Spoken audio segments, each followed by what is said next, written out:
주기도문 드리겠습니다. 하늘에 계신 우리 아버지, 아버지의 이름을 거룩하게 하시며 아버지의 나라가 오게 하시며 아버지의 뜻이 하늘에서와 같이 땅에서도 이루어지게 하소서. 오늘 우리에게 일용할 양식을 주시고 우리가 우리에게 잘못한 사람을 용서하여 준 것 같이 우리 죄를 용서하여 주시고 우리를 시험에 빠지지 않게 하시고 악에서 구하소서. 나라와 권능과 영광이 영원히 아버지의 것입니다. 아멘. 오늘 우리에게 주신 하나님의 말씀은 마가복음 10장 35절에서 45절 말씀입니다. 마가복음 10장 35절에서 45절 말씀 제가 읽어드리겠습니다. 스베데의 아들 야고보와 요한이 주께 나와 여짜오되 선생님이여 무엇이든지 우리가 구하는 바를 우리에게 하여 주시기를 원하옵나이다. 이르시되 너희에게 무엇을 하여 주기를 원하느냐? 여짜오되 주의 영광 중에서 우리를 하나는 주의 우편에 하나는 좌편에 앉게 하여 주옵소서. 예수께서 이르시되 너희는 너희가 구하는 것을 알지 못하는도다. 내가 마시는 잔을 너희가 마실 수 있으며 내가 받는 세례를 너희가 받을 수 있느냐? 그들이 말하되 할 수 있나이다. 예수께서 이르시되 너희는 내가 마시는 잔을 마시며 내가 받는 세례를 받으려니와 내 좌우편에 앉는 것은 내가 줄 것이 아니라 누구를 위하여 준비되었든지 그들이 얻을 것이니라.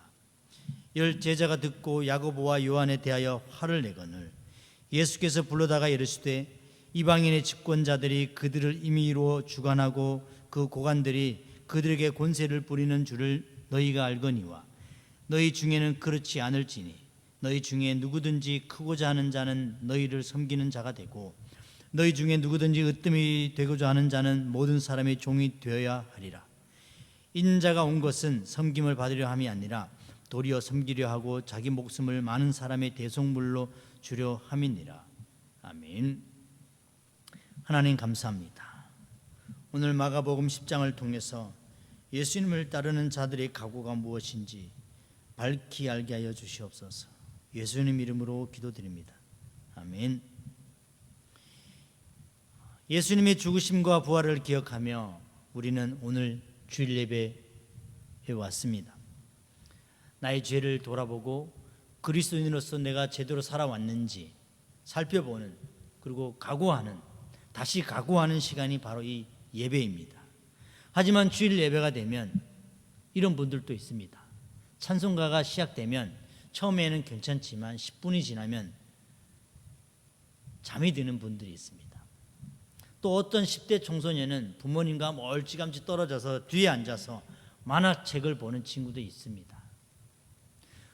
또 성가대에 있는 한 집사님은 주직 시세를 보다가 너무 기쁜 소식에 다른 집사님한테 쪽지를 전하고 있는 그런 상황을 목사님은 설교를 하시면서 다 보고 있었습니다. 그래도 주일마다 와서 노트북을 가지고 와서 목사님의 모든 설교를 받아 적는 한 여성만이 목사님의 유일한 소망이었습니다. 그래서 목사님은 설교하다가 이런 생각을 했답니다. 적어도 한 사람은 나의 설교를 주목하고 있구나 라고 말이죠. 그렇게 스스로 위안을 했습니다. 그러나 사실 그녀는 이혼을 준비하고 있었고 생계를 위해서 속기 기술을 연습하고 있었습니다. 기독교적인 삶은 무엇일 것 같습니까? 신앙의 본질은 무엇일 것 같습니까? 신앙의 본질 말이죠. 존경받는 한 기독교 사상가는 이 기독교 삶에 대해서 이렇게 말을 했습니다. 실용주의가 이 땅의 기독교인들에게 미치는 가장 커다란 영향이 있다면 그것은 오늘의 기독교인들에게 참된 결단과 헌신을 빼앗아간 것이다 라고 말을 했습니다. 이 실용주의가 사람을 편하게 만들고 편리하게도 만들었지만 오히려 독이 되었다는 것입니다. 게으르고 나태하게 만들었고 너무 편해서 집에서 이 유튜브로 보는 그런 시대까지 되었어요. 20세기 초중반에만 해도 이 땅에서 우리 그리스도인들이 가장 존경받는 분이 어떤 분인지 아십니까? 바로 순교자였습니다. 순교자. 그래서 이 순교자에 대한 설교도 참 많이 했습니다. 그래서 그런 설교를 들을 때마다 사람들은 간증을 했습니다. 제가 가겠다. 제가 선교사로 가겠다, 결심을 하고 결단을 하고 각오하는 말들이 참 많았습니다. 그런데 요즘 이런 말을 잘 들을 수가 없습니다. 들리지가 않습니다. 그것은 바로 이 실용주의 때문이라는 것이죠. 모든 것이 빠르게 흘러가지만 영적인 부분에서는 점점 더 둔화되고 가고 있다는 것입니다. 여러분들은 어떤 것 같습니까? 10년 전에 나의 영적 상태와 지금의 영적 상태 말입니다. 게다가 오늘 성경을 보면 예수님 당시에도 마찬가지였습니다. 그들은 하나님을 믿는다고 해서 애굽에서 홍해를 건너서 가나안 땅에 왔지만, 그리고 두 나라로 나눠졌다가 포로로 70년 동안 갔다가 그리고 다시 돌아왔지만 그들의 삶은 여전히 하나님을 모르는 그런 가치관이었습니다. 영적으로 얼마나 무지했던지 분별이 없었고, 하나님의 아들인 예수 그리스도께서 옆집에 살아도 바로 앞을 걸어가셔도 몰랐습니다. 오히려 돌을 던졌습니다. 그런 그들에게 예수님은 오늘 말씀에 33절 34절에서 이렇게 말씀하셨어요. 보라, 우리가 예루살렘에 올라가노니 인자가 대제사장들과 서기관들에게 넘겨지매 그들이 죽이기로 결의하고 이방인들에게 넘겨주겠고, 그들은 능욕하며 침뱉으며 채찍질하고 죽일 것이나 그는 3일 만에 살아나리라 하시니라. 마가가 예수님이 하셨던 그 말씀을 인용해서 지금 기록을 했어요. 예수님께서는 이 땅에 왜 오셨는지, 하나님이 왜 보내셨는지 정확히 아시고 십자가를 지시기 위해서 예루살렘에 간다고 말씀하셨습니다. 예수님은 예루살렘에서 무엇이 그분을 기다리고 계시는지 명확히 알고 계셨습니다. 그것을 아시면서도 주님은 홀로 그 길을 가셨습니다. 누가복음 9장에 보면 예수님은 예루살렘을 향해서 올라가기로 굳게 결심하셨다고 말씀하고 있어요. 그리고 주님은 자기를 따라오는 제자들에게도 예루살렘에서 기다리고 있는 것에 대한 결단과 각오가 동일하게 필요하다고 말씀하셨어요. 그것을 자연스러운 대화를 통해서 말씀하고 계셨던 것입니다. 당시의 제자들에게 이런 각오가 필요했다면 오늘 이 시대의 제자들의 우리도 동일한 각오가 있어야 합니다. 예수님을 따르는 그리스도인이라면 말이죠. 예수를 믿는다는, 예수님을 제자가 되겠다는 그런 우리는 예수님을 진실로 따르겠다는 그런 결단이 필요합니다. 그렇다면 우리가 제대로 예수님의 제자로 살려면, 주님을 따르려면 어떤 각오가 있어야 될까요?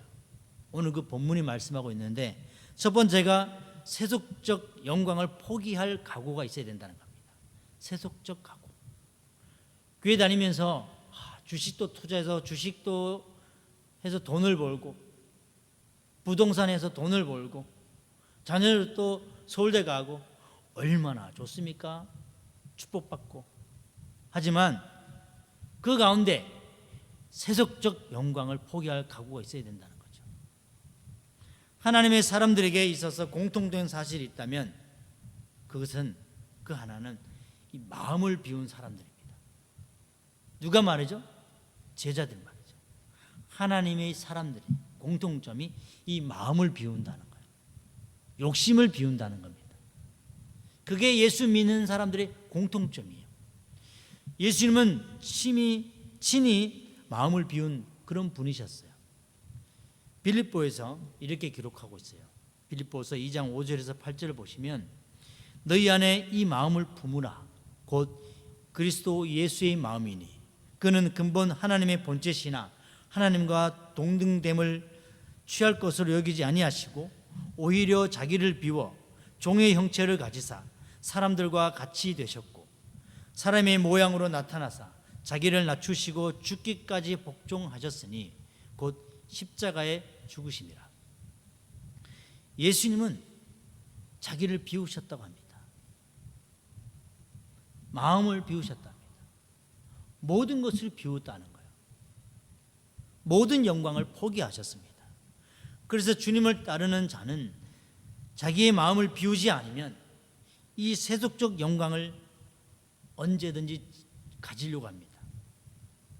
그리고 이것을 포기하지 않으면 예수님을 따를 수도 없고 예수님의 제자가 되기는 더더욱 힘이 듭니다. 따르는 척은 할 수 있어요.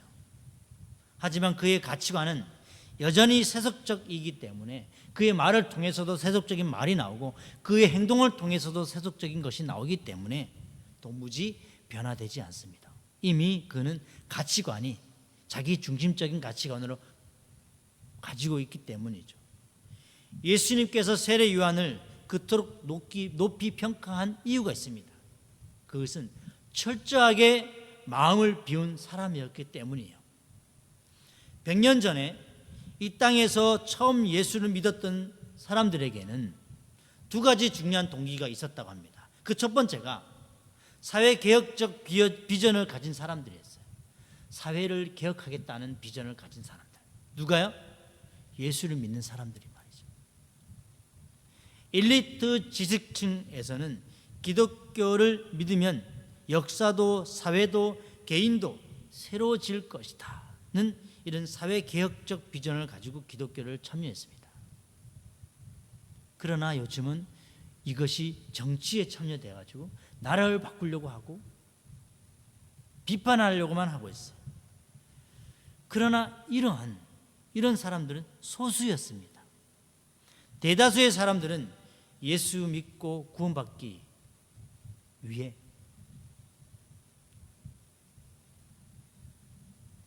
100년 전에 말이죠. 예배당에 나왔어요. 이것은 성경적인 신앙의 동기라고 할 수 있습니다. 그런데 언제부터인지 이 사회개혁적 동기도 아니고 복음적인 동기도 아니고 이상한 사람들이 생겼어요. 이상한 사람. 이 사람들을 제3의 동기를 가진 사람들이라고 하는데 그게 뭐냐면 축복의 동기입니다. 축복의 동기. 언제부터인지 예수님만 믿으면 구원받는다는 이 기독교의 기본 본질적인 메시지 대신에 예수를 믿어야 복을 받고 예수를 믿어야 건강해지고 예수를 믿어야 자녀가 잘 되고 예수를 믿어야 자녀가 출세하고 예수를 믿어야 합격하고 예수를 믿지 않으면 부자가 되지 않는다고 하는 이런 사상이 널리 퍼졌어요. 물론 가난했을 때는 우리가 이렇게 전도를 했죠. 이것은 이 시대의 실용주의적 가치관과 물질 중심주의에서 비롯된 생각이었습니다. 우리의 생각이었어요. 한국인의 특유의 신앙이 뭐냐면 기복신앙입니다. 그리고 외국에서 수입된 신학이 또 있어요. 이게 뭐냐면 번영신학입니다. 이 영향으로 인해서 예수를 믿으면 복을 받는다는 메시지가 유행하기 시작했어요. 이것은 신앙의 본질인 하나님을 사랑하고 예수 그리스도를 아는 것, 예수 그리스도를 알고 하나님을 사랑하는 것, 이것이 아닌 거짓 신앙 체계였습니다. 무엇이요? 번영신학이 말이죠. 신앙의 본질은 하나님을 알고 예수 그리스도를 사랑하는 것입니다. 우리는 이것을 위해서 교회에 나오는 거예요. 그런데 이것이 변질되면 율법주의가 되고 기복신앙이 되고 인본주의, 이 거짓신앙 체계가 빠지게 됩니다. 그런데 더 문제는요, 자신이 이 거짓신앙에 빠져 있다는 사실을 모른다는 것에 있습니다. 모르는 거예요. 분별이 없으니까 하나님을 알지 못하니까 분별이 없고, 분별이 없으니까 눈이 멀어지고 귀가 멀어지고 자기들이 좋아하는 메시지, 자기들이 좋아하는 것에만 관심을 가지고 교회에 나오는 겁니다. 그렇다고 예수는 믿음을 복을 받지 못한다는 말씀이 아닙니다. 이건 오해하지 마시기 바라요. 예수님 믿고 병도 고치고 복 받는 사람 엄청 많습니다. 그러나 이것이 본질이 아니라는 것입니다. 기독교의 핵심 메시지가 아니라는 것입니다. 만약 복을 받고 건강하기 위해서만 예수를 믿는다면, 예수를 믿었음에도 불구하고 만약 복을 받지 못하고 병이 고쳐지지 않으면, 출세하지 못하면, 합격하지 못하면 언제라도 예수님을 버리는 겁니다. 제자들은 처음에 예수님이 메시아이시고 이분을 통해서 구원을 경험하고 이분을 통해서 하나님 나라가 완성되겠다는 사실을 알았어요. 그리고 예수님을 따라다녔습니다. 그런데 언제부터인지 그런 마음보다 번영신학인, 성공해야 되겠다, 나는 인간적인 생각이 들어가게 되는 거예요. 그들이 예수님이 행하신 기적을 보면서 마음속에 세속적인 기대를 쌓아놓기 시작했어요. 저런 기적을 행하시는 분이라면 우리 어떤 소원도 만족시켜 줄 수 있겠다라고 생각을 했습니다. 그래서 오늘 35절에 이렇게 예수님께 물어본 거예요. 세베대의 아들 야고보와 요한이 주께 나와 여짜오되, 선생님이여, 무엇이든지 우리가 구하는 바를 우리에게 하여 주시기를 원하옵나이다. 야고보와 요한이 얼마나 헌신했는지 아십니까? 야고보, 오병이어의 기적이 일어날 때 야고보가 그 도시락을 가진 아이를 데리고 온 사람이 야고보였어요. 그리고 요한은 요한계시록을 쓸 정도로 마지막까지 주님을 따랐던 그였어요. 그런데 그 둘이 우리가 구하면 무엇인지 주실 수 있냐고 물어보는 거예요. 이 말은 당신은 무엇이든지 하실 수 있는 분이니까 우리가 원하는 것을 무엇이든지 만족시켜 주십시오라고 간청하는 거예요. 요청하는 거예요. 그랬더니 주님께서 이렇게 말씀하셨어요. 36절에 37절에 이르시되, 너희에게 무엇을 하여 주기를 원하느냐 여짜오되, 주의 영광 중에서 우리를 하나는 주의 우편에 하나는 좌편에 앉게 하여 주옵소서. 여기서 이 두 제자는요, 주의 영광이라는 단어를 사용했죠. 하지만 그들이 말하는 영광은요, 그런 영광이 아닙니다. 성경적인 의미가 아니라는 거죠. 매우 세속적인 성경 단어로 사용되는 그런 영광. 우리가 흔히 말하는 출세, 성공, 대박 나게, 주님 우리 대박 나게 해주십시오, 이거랑 똑같다는 겁니다. 주님이 온 나라 온 세상을 통치할 때 우리 중에 한 사람은 주의 우편에, 한 사람은 좌편에 앉게, 옛날 같으면 영의정 좌의정을 달라는 거죠. 이것은요 분명히 순수하지 못한 마음이죠. 예수님을 따르는 동기가 변질된 말입니다. 교회에 오면 목사님, 저 1호 목사가 1호 장로가 되게 해주세요 라고 말이죠. 이게 나이 순으로 할지 교회에 먼저 온 순으로 할지 여기에 대해서 사람들은요 자기 생각을 놓고, 나이 많은 사람은 내가 먼저 1호가 되게 해달라고, 먼저 헌신해서 교회에 건축하는데 힘을 쓴 사람은 제가 먼저 1호가 되게 해달라고 이러는 겁니다. 그게 무슨 의미가 있겠어요? 이들이 말한 주의 영광이 바로 이 세속적 영광이라는 것입니다. 그것을 41절에 보면 잘 알 수 있어요. 한번 볼까요?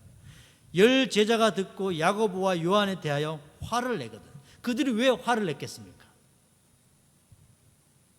우리도 그런 생각을 하고 있었는데 얘들이 먼저 얘기했기 때문에 화가 난 거예요. 두 제자가 하는 말을 듣고 있던 10 제자가 이런 반응을 보냈습니다. 분노했죠. 너희들만 해먹을 거냐? 너희들만 대박 날 거냐? 라고 말해요. 그래서 두 제자가 사용한 이 영광은 성경적인 영광이 아니라는 것을 우리가 알 수 있죠. 세속적 의미의 영광이죠. 우리는 예수님을 왜 따르고 있다고 생각이 되십니까? 오늘 왜 예배에 오셨습니까? 오늘 왜 이 유튜브를 보고 계십니까? 혹시 예수님이 세상적 욕구, 나의 욕구를 성취해 주실 그런 분이라고 생각되지는 않습니까? 아니면 나를 구원하시고 나를 변화시켜 주신 그런 주님이 너무도 좋기 때문에 이 예배당에 눈물로 찬양하고 기도하고 계셨습니까? 교회에 나오고 있지만 여전히 세속적 영광에 대한 기대가 나를 지배하고 있다면 내 신앙의 동기는 아직도 순수하지 못한 단계라는 것입니다. 이것을 빨리 진단하지 못하고 분별하지 못하면 우리는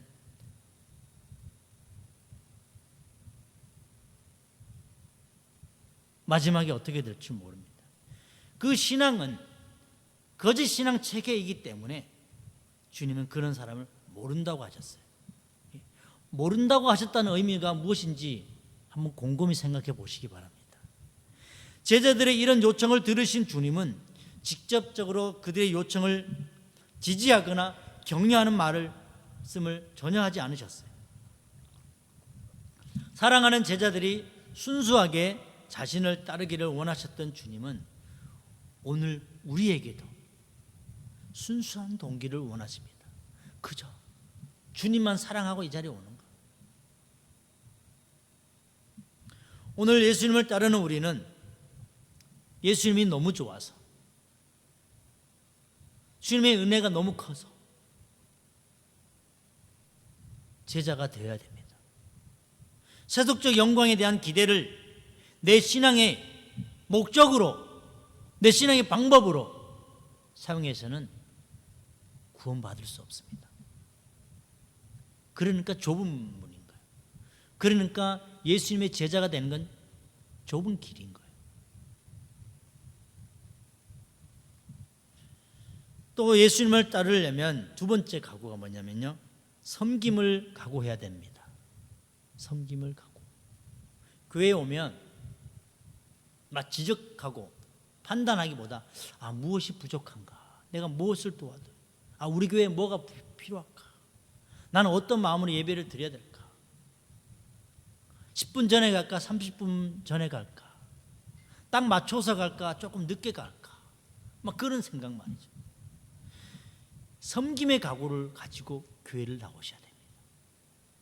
세속적 영광을 포기할 각오와 함께 주님은 두 번째로 섬겨야 한다고 말씀하고 있어요.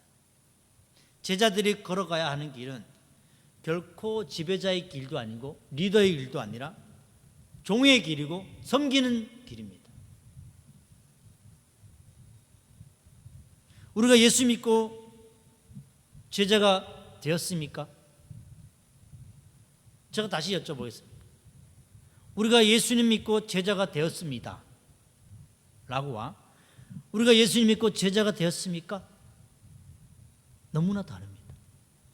제자가 되었어도 우리의 마음속에 욕심을 극복하는 것은 결코 쉽지 않습니다. 왜? 세상에 있기 때문에. 지배의 욕구, 이것은 인간 존재에 깊이 뿌리박고 있는 가장 강렬한 욕구랍니다. 그러니까 국회의원 하고 싶고 대통령 하고 싶고 누구 위에 올라서고 싶은 거예요. 그래서 인간의 본질은요, 권력에 대한 의지라고 니체가 말했답니다. 더러운 인간의 육체의 본질은 권력에 대한 의지랍니다. 가정생활에서도 갈등, 부부간의 갈등, 고부간의 갈등, 이게 왜 갈등이 생긴지 아십니까? 누가 지배하냐, 누가 다스리냐 하는 문제예요. 권력에 대한 갈등이라는 거죠. 섬기려고 하지 않고 낮아지려고 하지 않으니까 갈등이 생기는 겁니다. 직장에서도 마찬가지고 심지어 교회 안에서도 마찬가지입니다. 내가 목사인데, 내가 장로인데, 내가 권사인데, 내가 집사인데, 라는 생각을 앉아 있으면서 오늘 처음 교회 온 그 세신자에게 제가 앉는 자리인데요, 좀 비켜주시겠어요? 라고 하는 권사님도 제가 봤어요. 제가 청년 때. 특히 우리 민족은요, 서열에 대한 그 의지가, 그 의식이 참 대단합니다. 서열. 우리가 사용하는 1인칭 대명사를 보면 우리가 알 수 있어요. 어떤 사람한테는 내가라고 말을 합니다. 내가. 그리고 상대방의 지위가 조금 높아지면요, 제가라고 말합니다. 그리고 임금 앞에서는요, 짐이라고 합니다. 또 신하는요, 자신을 신이라고 말을 했답니다. 상대방 앞에서 자신을 엄청 낮출 때는요, 불초소생이라는 말을 했습니다. 이게 뭐냐면 서열에 대한 의식이 높기 때문에 이렇게 되는 거예요. 영어는요, I, you 끝. I, you밖에 없어요.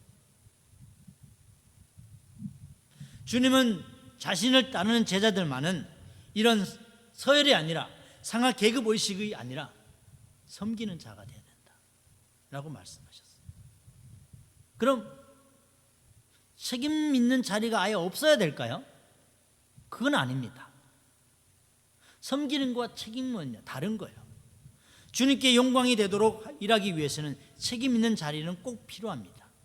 그러나 그리스도인들에게 있어서 그 자리는 섬김의 자리가 되어야 된다는 거예요.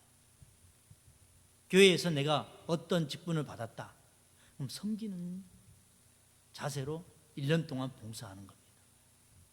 그 자리는 결코 나의 지배 욕구를 충족시킬 수 있는 그런 자리가 아니라는 거예요. 뭔가 하나 더 챙기고 남들보다 더 입김이 세고 그런 게 아니라는 거죠. 그러라고 그 자리를 우리 주님이 맡기신 게 아니라는 겁니다. 이것이 크리스천의 리더십과 세속적인 리더십 본질의 차이라는 거죠. 오늘 42절에 보시면 이렇게 말씀하셨어요. 예수께서 불러다가 이르시되 이방인의 집권자들이 그들을 임의로 주관하고 그 고관들이 그들에게 권세를 부리는 줄을 너희가 알거니와. 예수님께서 이렇게 말씀하시지 않습니까? 이방인들이 지들 임의대로 주관하고 그 고관들이 그들이 권세를 부리는 건 널 알지 못하냐? 라고 질문하신 거예요. 이 말씀에서 예수님은 세속적 특징을 나타내는 단어를 사용하고 계십니다. 권세는 주관한다, 권세를 부린다 라고 말씀하고 있어요. 이게 세속적인 리더라는 거예요. 그러나 이어서 예수님은요, 우리에게 어떤 리더십을 가져야 되는지 그 차별성에 대해서 43절에 44절에 말씀하고 있어요. 너희 중에는 그렇지 않을지니 너희 중에 누구든지 크고자 하는 자는 너희를 섬기는 자가 되고 너희 중에 누구든지 으뜸이 되고자 하는 자는 모든 사람의 종이 되어야 하리라. 섬기는 자가 되고 종이 되어야 된다는 거죠. 철저하게 섬김의 리더십을 말씀하고 계셨습니다. 주님의 제자로 살기를 원한다면, 참된 신앙생활을 하고 싶다면 섬김을 각오해야 된다는 거죠. 주는 것이 더 기쁘다고 성경을 기록되어 있어요. 말씀을 전하는 저부터 그런 섬김의 각오가 없다면, 지배하고자 하는 그 욕구를 버리지 못하면 우리는 언제든지 그런 세속적인 신앙에 빠질 수밖에 없다는 것입니다. 주님은 한평생 자기를 제대로 따르기를 원하는 제자들에게 자기 십자가를 지고 나를 따르라고 하셨어요. 각자의 십자가를 지고 각자의 섬기는 그 자세를 가지고 섬길 각오를 하고 나를 따르라고 말씀하셨어요. 그리고 주님은 자신이 섬김을 받으러 온 것이 아니라 섬기러 왔다고까지 말씀하셨어요. 그리고 십자가를 지시기 마지막 밤에는요, 허리에 수건을 두르고 대야에 물을 담아서 제자들이 발을 씻겨주셨어요. 그 당시에는 뭐 운동화도 없고 샌들만 신고 다녔으니까 얼마나 이 발이 지저분하겠습니까? 금방 흙탕물이 될 겁니다. 그렇게 예수님은 섬김의 본을 보이셨어요. 이것이 진정한 그리스도인의 모습인 것이죠. 그리고 우리 세 번째로 어떤 각오를 해야 될까? 고난을 각오해야 됩니다. 고난을 각오해야 된답니다. 오늘 말씀 37절, 38절에 보면 이렇게 말씀합니다. 여짜오되 주의 영광 중에서 우리를 하나는 주의 우편에 하나는 좌편에 앉게 하여 주옵소서. 예수께서 이르시되 너희는 너희가 구원한 것을 알지 못하는도다. 내가 마시는 잔을 너희가 마실 수 있으며 내가 받는 세례를 너희가 받을 수 있느냐? 야고보와 요한이 주의 우편과 좌편에 앉게 해달라고 부탁드리자 예수님이 하신 말씀이 이랬었어요. 너희 구하는 것을 너희가 알지 못하고 있다라고 말이죠. 그 순간 예수님은 무슨 생각을 하고 계셨을까요? 예수님은 지금 어디로 가고 계시는지 알고 계시죠? 예루살렘에 가서 십자가를 지는 거였죠. 예수님 안에 가득했던 가장 중요한 생각은 분명히 십자가에 대한 생각뿐이었습니다. 그런데 그것을 모르고 있던 이 제자들은 느닷없이 집이 지금 경매로 들어가는데 아빠 엄마한테 과자를 사달라고 조르는 그 아이와 같이 말이죠. 제자들은 느닷없이 예수님의 오른편과 좌편에 앉게 해달라고 조르고 있습니다. 폼 잡고 싶죠. 우쭐대고 싶죠. 그런 자리를 달라고 합니다. 십자가를 향해 가고 계시는 그 예수님의 오른편에 분명히 예수님은 말씀하셨어요. 나는 예루살렘에 가서 십자가를 들고 사람들에게 사람 나를 침을 뱉을 것이고 돌을 던질 것이고 채찍질 당하게 나는 하고 3일 만에 나는 다시 부활할 것이다 라고 말씀을 하셨어요. 계속 말씀을 하셨어요. 하지만 그것이 들리지 않았겠죠. 분별이 없었기 때문에.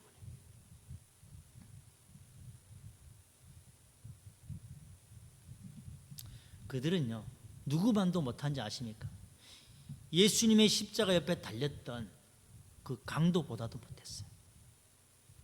그는 예수님이 누군지 알았어요. 자기는 죄인인지 알았고 주님 나라 갈 때 저를 데려가 달라고 부탁했어요. 그래서 예수님은 그 제자들 향해서 너희는 너희가 구하는 것을 알지 못하는도다 라고 말씀하셨어요. 그리고 내가 마시는 잔을 너희가 마실 수 있으며 내가 받는 세례를 너희가 받을 수 있느냐라고 다시 되물었어요. 그 잔은 고난의 잔이라는 겁니다. 십자가의 잔이고 죽음의 잔이었어요. 39절에 보면 이렇게 말씀하셨어요. 그들이 말하되 할 수 있나이다. 예수께서 이르시되 너희는 내가 마시는 잔을 마시며 내가 받는 세례를 받으려니와. 한마디로 있잖아요. 예수님이 그 고난 할 수 있다고 말합니다. 우리가 있잖아요. 교회에서 말합니다. 예, 할 수 있습니다. 근데 이 어떤 사역에 대한 무게, 책임 전혀 모른 채 그냥 할 수 있습니다. 어떤 교회는 1년이 지나면 연말에 되면 사람마다 하나씩 임명장을 줬어요. 한 명도 빠짐없이. 얼마나 그 사역의 가볍기를 그냥 임명장 종이 쪼가리 하나로 주면서 그렇게 취급을 하니까 성도들도 그런 거예요. 고난의 자리인데. 한마디로 고난은 피할 수 없다는 말씀입니다. 제자의 삶을 살고자 하는 사람에게, 제자의 길을 걷고 있는 사람들에게 고난은 피할 수 없다는 겁니다. 실망하셨죠? 난 고난 피하려고 교회에 왔는데. 세속적인 욕심이 있으면 고난이 없죠. 세속적인 욕심을 버리고 제자가 되려면 고난이 찾아옵니다. 왜? 욕심을 버리니까 고난이 오는 거죠. 이 육적인 욕심을 버리려고 하니까.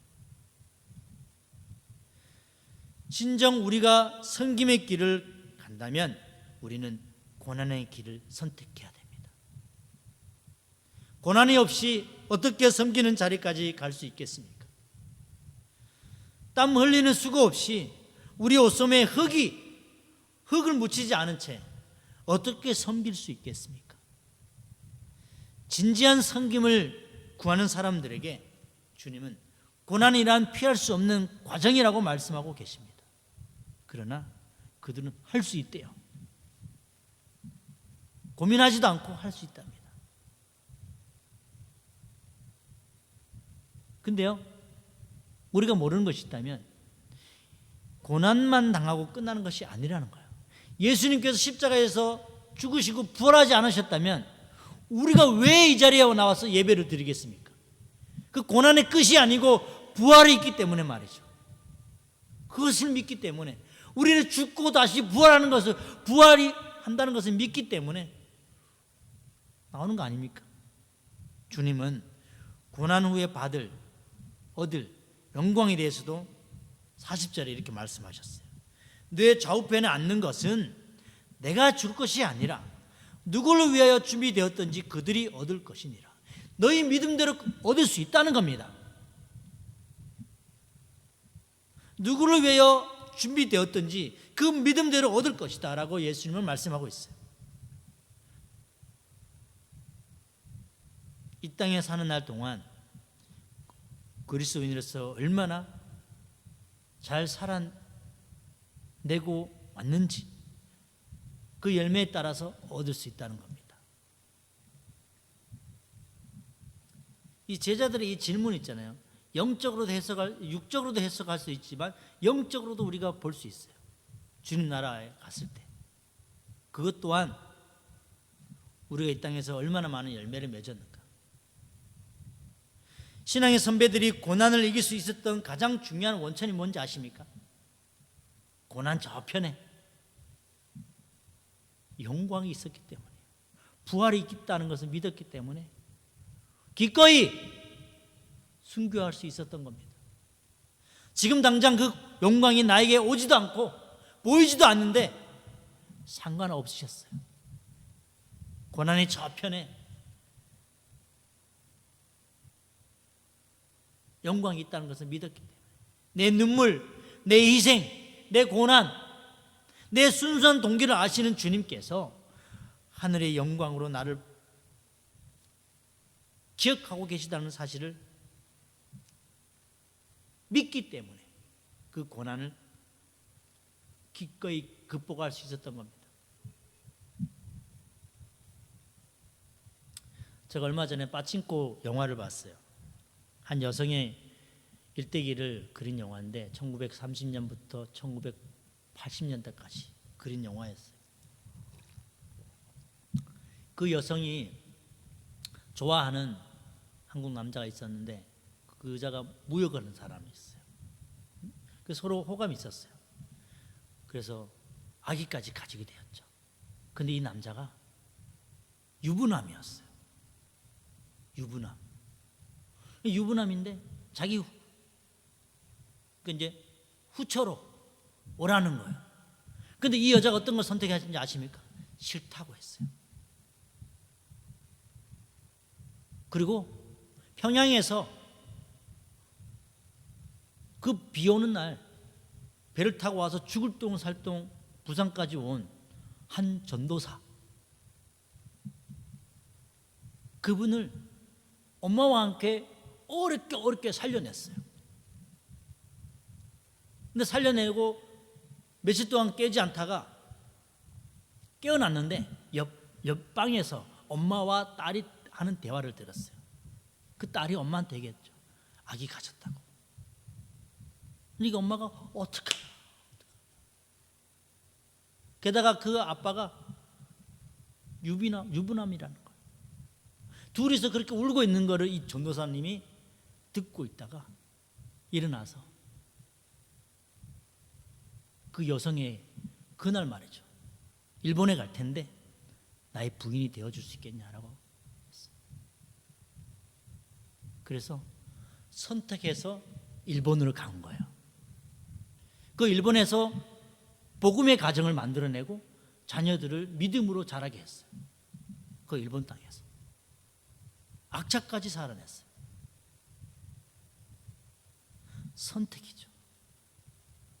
물론 그 후처가 됐으면 잘 살았습니다. 편안했죠. 그렇지만 그걸 선택하지 않았어요. 무엇을 선택한지 아십니까? 고난을 선택했어요. 그 전도사를 선택했다는 거죠.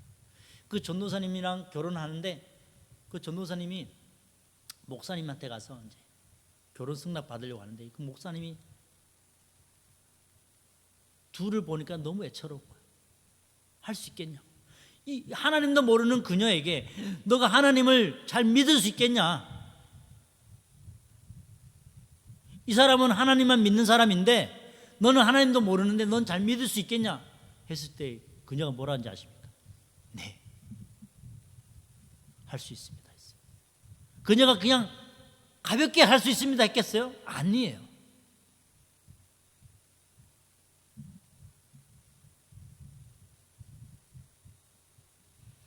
성경은 고난 저편에 영광을 분명히 우리에게 약속하고 있습니다. 로마서 8장 18절. 생각하건대 현재의 고난은 장차 우리에게 나타날 영광과 비교할 수 없도다.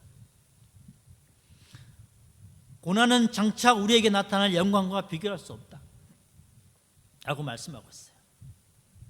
사도 바울이 예수님을 알게 되고 하나님을 알게 되고 그의 가치관이 바뀌고 난 다음에 이렇게 고백했습니다. 이 때문에 그는 순교자의 길을 갈 수 있었죠. 또 모세 때 모세는 애굽의 부귀영화와 모든 것을 버리고 광야의 길을 선택했습니다.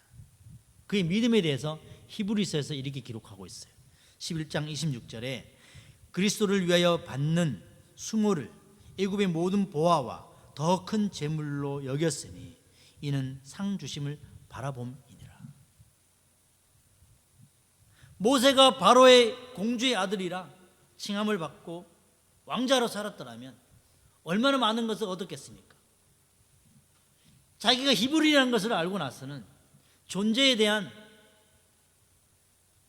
그것을 알고 나서는 광야로 떠났어요. 애굽의 모든 보화를 포기한 채 말이죠. 그리스도인의 고난을 받는 이유는 하늘의 영광이 있기 때문입니다. 물론 보이지 않죠. 그러나 우리는 믿습니다. 주기철 목사님이 제일 좋아하는 말씀이 뭔지 아십니까? 바로 이 말씀이에요. 로마서 8장 18절. 방금 읽었지만 또 읽겠습니다. 생각하건대 현재의 고난은 장차 우리에게 나타날 영광과 비교할 수 없도다. 주기철 목사님이 순교를 향해 나아갔던 그 걸음은, 그 열정은 장차 올 영광을 바라보는 것이었어요. 그분은 하늘의 영광을 바라보았기 때문에 고난의 길을 당당하게 걸을 수 있었습니다. 세속적인 영광을 구했던 이 두 제자도 나중에는요, 야고보와 요한은 변화되었어요. 야고보는요 12지파의 수장이 되었어요. 지금으로 보자면 총회에 가장 높은 자리에 있는 그런 사람이 되었어요. 오순절에 성령이 오시고 신앙적으로 성숙한 후에는 그들은 자신들의 잔을 마셨어요. 순교자로 살 것을 각오하고 결단했어요. 예루살렘에 핍박이 일어났을 때 헤롯은 야고보를 제일 먼저 목을 뺐어요. 야고보는 12제자 가운데 최초의 순교자가 되었어요. 요한은 12명의 제자 가운데 제일 오랫동안 살았지만 밤모섬에 유배되어서 죽기보다 힘든 순교자의 삶을 살았어요. 우리가 얼마나 오랫동안 사는지 중요하지 않습니다. 얼마나 영광스럽게 우리의 생애를 결산할 수 있는가, 후회 없이 죽을 수 있는가, 이것이 중요할 뿐입니다. 각자가 걸어가는 삶의 길은 물론 다르죠. 어떤 사람은 잘 되는 것 같고, 어떤 사람은 흥하는 것 같고, 어떤 사람은 망하는 것 같고, 패배하는 것 같지만 우리 각자에게 맡겨진 사명의 길은 다르다는 것입니다. 우리의 결국은 영광스럽게 주님 앞에 나갈 때까지 믿음을 어떻게 지켜나가는 것인가, 어떻게 결산할 것인가, 이것이 중요합니다. 6.25 사변 때 황해도 봉산교회에 있었던 일이었어요. 황해도 봉산교회. 이 봉산교회에는요, 장로님이 7분이 계셨어요. 7분. 7분 중에서 4명이 순교하셨습니다. 그런데 그 중에 한 분이 강덕기 장로님이랍니다. 강덕기 장로님. 이분은 공산주의자들이 이 강덕기 장로님을 나무에다 묶어놓고 산채로 눈알을 다 뽑았다고 합니다. 산채로. 얼마나 끔찍하겠어요. 얼마나 고통스럽겠어요. 두 눈이 빠져서 피가 막 흘러내리는 그 장로님이 눈이 빠지니까 이 찬송을 했답니다. 찬송가 493장이었어요. 하늘 가는 밝은 길이 내 앞에 있으니 슬픈 일을 많이 보고 늘 고생하여도 하늘 영광 밝음이 어두운 그늘 해치니 예수 공로의지 의자여 항상 빛을 보도다. 내가 천성을 바라보고 가까이 왔으니 아버지의 영광 집에 나 쉬고 싶도다. 나는 부족하여도 영접하실 터이니 영광 나라 계신 임금 우리 구주 예수라.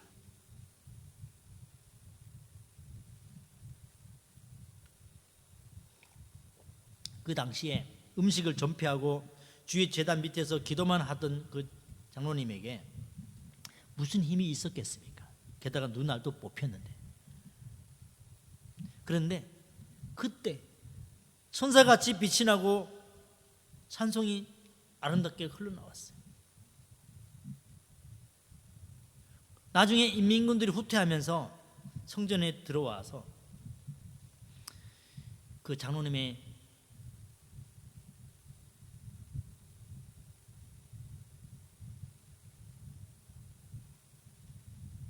얼굴을 턱과 이를 모조리 총개머리로 부셔버렸답니다. 그리고 그렇게 끝내 숨지셨죠.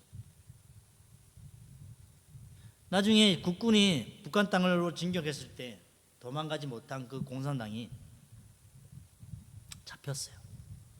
그 장로님을 죽였던 공산당이 잡혔어요. 동네 청년들한테 잡혀서 똑같이 장로님이 묶였던 그 나무에다 묶어놓고 사람들이 그 장로님 아들에게 마음대로 죽이라고 했어요. 여러분은 어떨 것 같습니까? 내 아버지를 죽인 그 공산당을 잡아서 그 나무에 똑같이 매달아놨는데 똑같이 눈알을 빼고 턱을 쳐서 원한을 갚으라고 사람들이 막 소리 질렀어요. 죽여라! 라고 말이죠. 그런데 그 장로님 아들이 이렇게 말을 했어요. 내 아버지의 거룩한 순교를 헛되게 할 수 없다. 그리고 눈물을 펑펑 흘리면서 성경 말씀대로 이자가 나의 원수라 할지라도 나는 용서하고 당신을 사랑한다고 풀어줬어요. 우리가 이런 것을 할 수 있겠습니까? 하지만 억울하더라도 힘들더라도 우리는 그런 각오를 해야 됩니다. 십자가를 질 각오, 언제든지 죽을 각오, 대가를 지불할 각오 해야 합니다. 그리고 그렇게 살아야만 교회가 변화되고 세상이 변화될 수 있습니다. 우리 이렇게 하다가는 세상 변화시킬 수 없고 오히려 세상에 교회가 세상을 따라가게 될 겁니다. 이미 따라가고 있는지도 모릅니다. 예수를 따르는 자라면 세속을 버리고 섬겨야 되고 고난을 각오할 다짐을 해야 됩니다. 잊어버리셨죠? 다시 한번 상기시켜드리면 이 세 가지를 놓치면 우리는 주님 나라 갈 때까지 세속적으로 살다가 주님께 버림받게 됩니다. 오늘 주님은 우리에게 변함없이 마지막 이 말씀을 주십니다. 누가복음 9장 23절. 또 무리에게 이르시되 아무든지 나를 따라오려거든 자기를 부인하고 날마다 제 십자가를 지고 나를 따를 것이니라. 오늘도 또 내일도 이번 주도 내년도 우리의 삶은 그렇게 순탄하지 않을 것입니다. 때로 넘어지고 부서질 수 있습니다. 억울할 수 있습니다. 하지만 그때마다 우리의 십자가를 지고 주님을 따르는 겁니다. 그럼에도 주님은 우리를 구원하셨어요. 잊지 마시기를 주님의 이름으로 축원합니다. 기도드리겠습니다. 하나님 감사합니다. 예수님을 따르는 참 제자가 되게 하여 주시옵소서. 순수한 제자가 되게 하여 주시옵소서. 우리 안에 세속적인 욕망이 있다면 예수의 이름으로 끊어지게 하여 주시고 온전히 주님의 제자가 되도록 주여 인도하여 주시옵소서. 예수님 이름으로 기도드립니다. 아멘.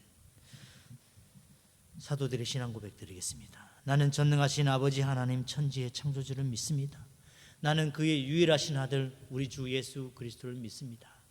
그는 성령으로 잉태되어 동정녀 마리아에게서 나시고 본디오 빌라도에게 고난을 받아 십자가에 못 박혀 죽으시고 장사된 지 사흘 만에 죽은 자 가운데서 다시 살아나셨으며 하늘에 오르시어 전능하신 아버지 하나님 우편에 앉아 계시다가 거기로부터 살아있는 자와 죽은 자를 심판하러 오십니다. 나는 성령을 믿으며 거룩한 공교회와 성도의 교제와 죄를 용서받는 것과 몸의 부활과 영생을 믿습니다. 아멘. 우리 다 함께 일어나셔서 찬양하며 축도로 예배를 마치겠습니다.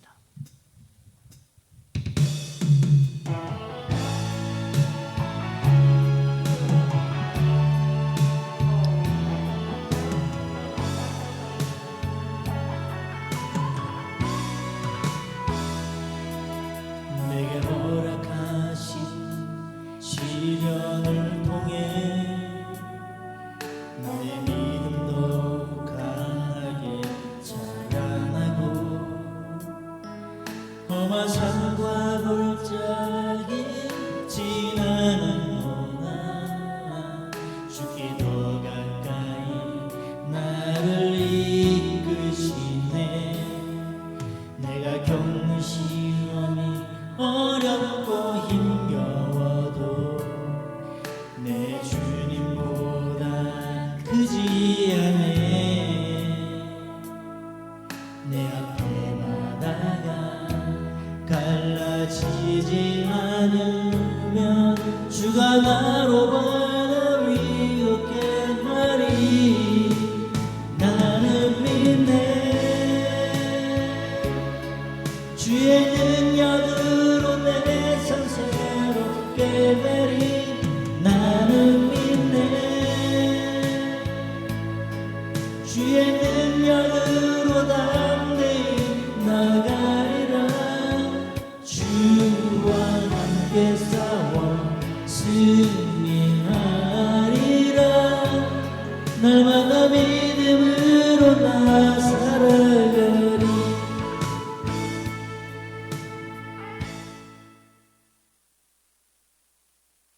은혜와 하나님의 놀라우신 사랑과 성령님의 내주교통 충만하심이 오늘도 예수님의 제자로 살고자 달려가는 성도들의 머리 위에 이제로부터 영원토록 함께 할지어다.